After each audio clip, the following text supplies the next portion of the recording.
I thought it was about time I ran through some more of my monoprinting. This time it's monoprinting not of botanical subjects but of other things. You can make monoprints from pretty much anything, and I started off printing from other objects when I was at university quite some time ago. And it was part of an identity project where I was printing items of clothing. I don't have the prints anymore, but it was a very interesting thing to do, to print jeans and socks and underwear and that sort of thing. I thought it was quite a fascinating thing to do. I also took prints of my personal objects and casts of them as well, such as keys and bits and pieces that I'd kept that were precious to me. I made prints of them as well, so you can pretty much print from anything. This time I'm printing from a whole variety of things, and this was actually litter. There's on my walks I often find litter, and I thought, well, try and make something beautiful from it maybe. So this is from a crisp packet, and you can see I've done a couple of these prints here on slightly different paper, and they are quite different actually. It's exactly the same inking up. You can see this is one side and the other, but one side has come out, it's come out differently on the darker paper, which is also quite a little bit thicker. You've got slightly finer detail I think with the thinner paper, but this paper isn't as black, so it doesn't show up so much, but it just shows you the difference between the papers really. And then this was a plastic latex or something glove that I found, so I decided to do some prints from this after washing it thoroughly. Again, the back and the front of this one. And you do get some quite interesting detail. This is a different print. So this one is on slightly lighter weight paper, and there's more ink. I think it's the same glove, but I've got a little bit more. I've got spots of ink all over it as well, but there's more ink on this one. So the second print actually works more subtly, I think.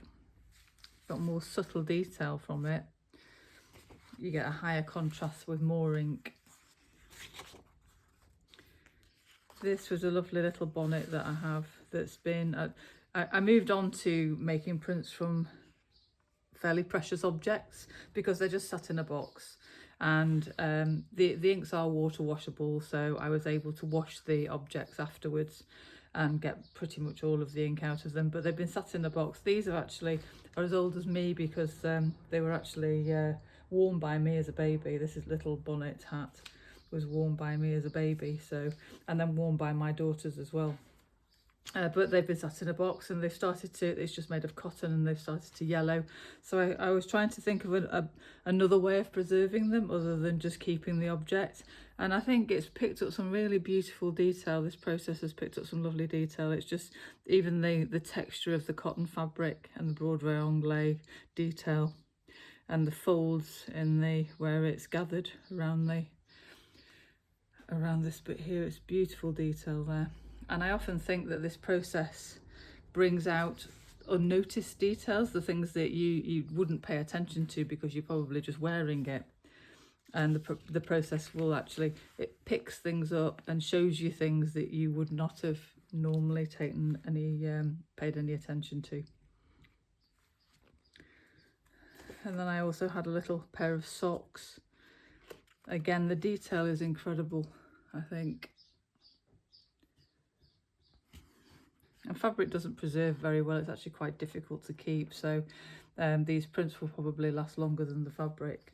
I also printed these in white. I printed one in black and one in white. And again, this is a good example of taking a second print. This is slightly lighter paper than this one, lighter weight paper. But the second print with less ink on has actually yielded a lot more detail here. And again, it's just really, really lovely detail. Even the pattern down the front there, these little folds around the heel. Lovely detail.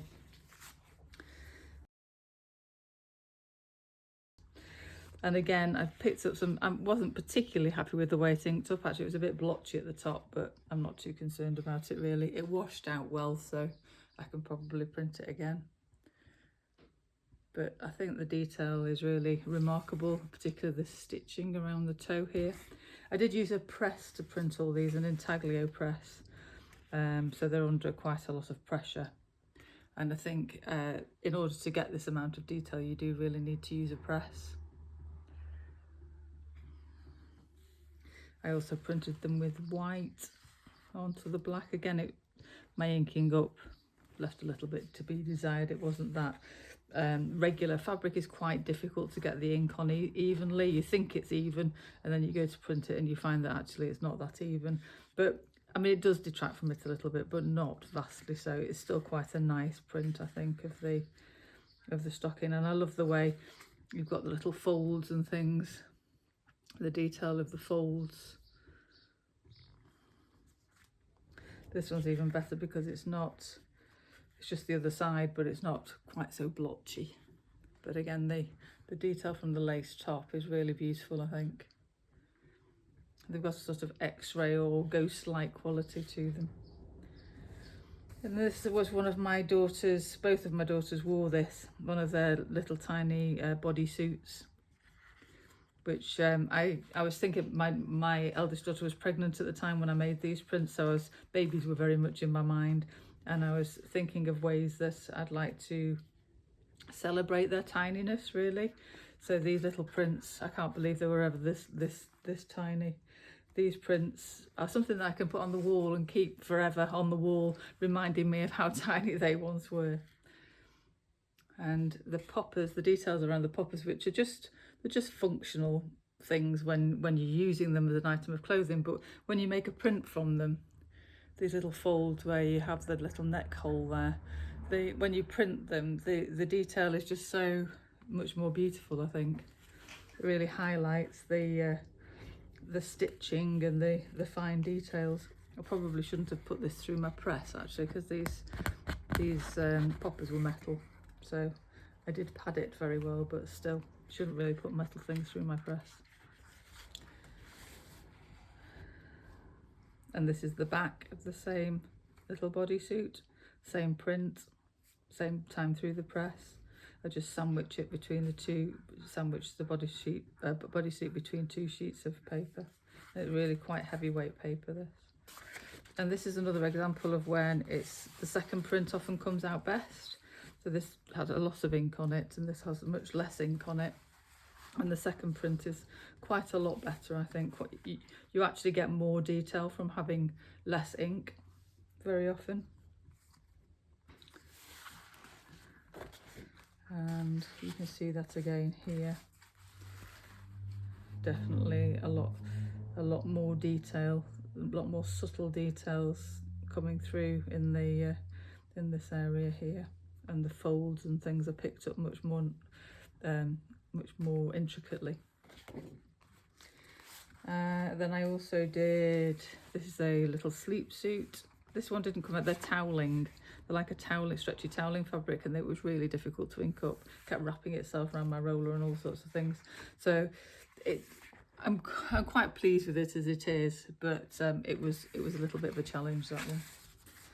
And that's the back of it. And this was the part of the set which went with the little hat that I showed you a little bit earlier.